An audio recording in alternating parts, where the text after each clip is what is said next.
Lapor harta kekayaan untuk apa? Dialog kita lanjutkan kembali masih bersama Agus Naryanto, peneliti dari Indonesia Corruption Watch.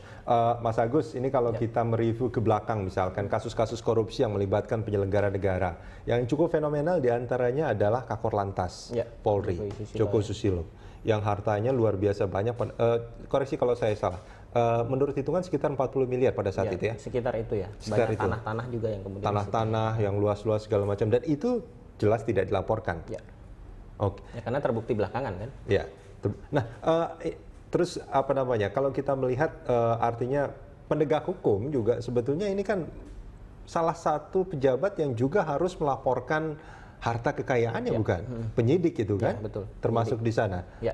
Ya, memang kalau berdasarkan Undang-Undang 2899 itu penyidik termasuk yang dilaporkan. Itu untuk level penyidik. Tapi kalau untuk yang sudah level perwira tinggi semua harus melaporkan. Semuanya harus melaporkan. Okay. Jadi kewajiban itu melekat di setiap institusi, bukan hanya PN ya, tapi juga penyelenggara aparat penegak hukum. Bahkan sekarang lagi di-endorse kepada pegawai negeri sipil. Gitu, juga harus melaporkan pada level-level tertentu. Pegawai negeri sipil yang eselon 2 juga kalau nggak salah sudah diwajibkan untuk melapor kalau saya tidak salah. Sekarang Pemda DKI itu sudah mendorong sampai level guru pun sudah harus melaporkan, camat-camat, lurah gitu. Ini kan bagian dari lagi-lagi komitmen dari pemimpinnya, mau nggak dia mendorong anak buahnya untuk bersih gitu, bebas dari KKN. Tadi di segmen-segmen sebelumnya Anda mengatakan bahwa kita tuh sudah meratifikasi konvensi dari PBB ya, PBB anti korupsi. Nah, kalau di konvensi itu sebetulnya bagi mereka yang tidak melaporkan itu ada sanksi yang harus diterapkan. Betul. Sebetulnya. Jadi di UNCAK itu di pasal 20 dijelaskan bahwa negara-negara harus mencegah terjadinya. Ini harus digaris bawah itu ya, kata harus itu ya. Mencegah terjadinya illicit enrichment. Illicit enrichment itu peningkatan harta kekayaan secara tidak wajar.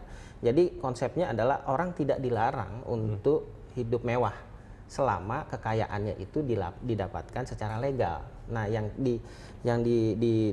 tidak diperbolehkan itu yang didapat secara ilegal. Nah, usulan untuk meratifikasi itu secara utuh itu sebetulnya sudah dilakukan belum?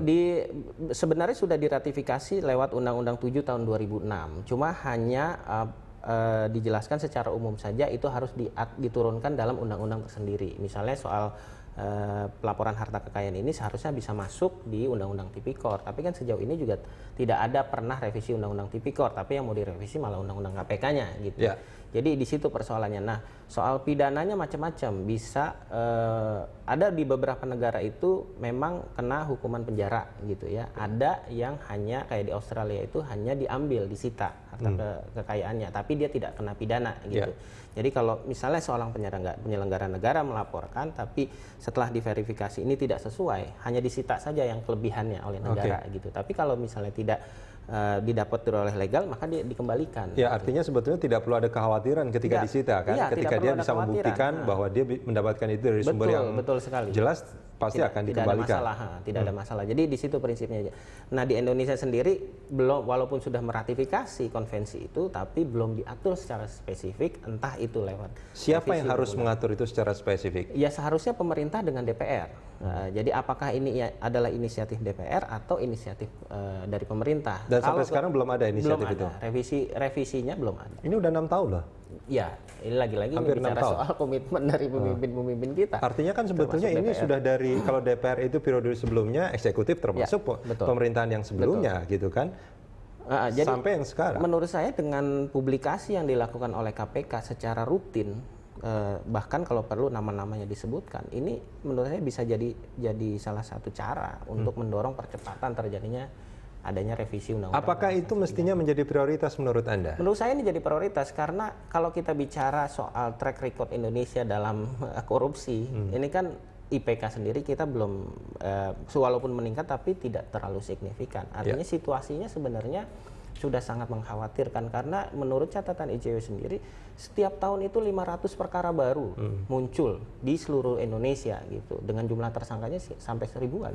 Artinya ini situasinya sudah sangat darurat gitu. Nah, kalau misalnya hal-hal seperti ini tidak segera diselesaikan, akan sangat rentan dijadikan isu politik. Ketika isu politik naik, jadinya muncul kegaduhan. Kalau kita bicara soal isu politik pada saat kampanye kan sebetulnya mereka selalu bicara soal anti korupsi dan segala macam sebetulnya. Ini kan sebetulnya menjadi satu ketika bicara soal anti korupsi bukan hanya kita tidak korupsi, tapi juga bagaimana pejabat itu mencegah orang lain untuk bertindak koruptif kan seperti itu. Nah, sekarang ini sebetulnya yang tidak ada kemauan atau ketidakmampuan atau ketidaksadaran sebetulnya bahwa ini menjadi sesuatu yang prioritas. Sekarang sudah didorong oleh KPU dan KPK ke setiap para calon yang mau maju dalam pilkada atau pileg gitu ya, itu harus melaporkan harta kekayaannya.